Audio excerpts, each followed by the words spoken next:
Pss, pss, pss.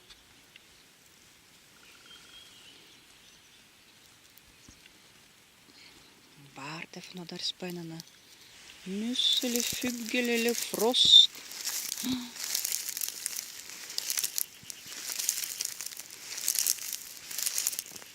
En lille mus.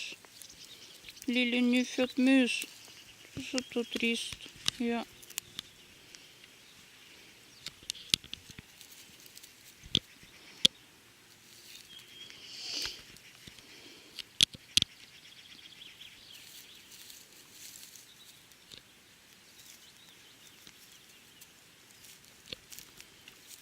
Du vet hva er det beste, Simon.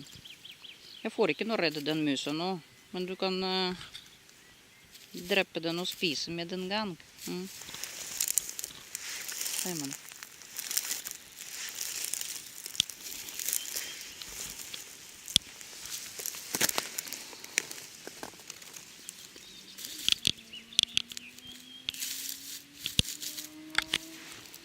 Han var heldig og rømt.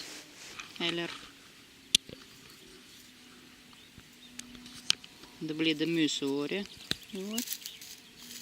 Nei, den er ikke rømt. Det er ikke mulig å rømme fra Michael. Nei, fra Simon.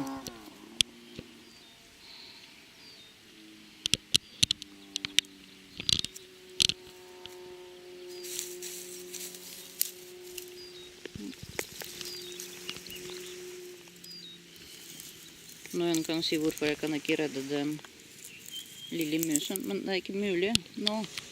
Fordi når det var i Simon sin labbene, da er den skadet uansett. Hvor er den nå?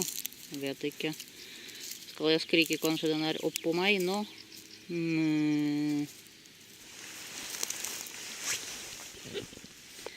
Her er den.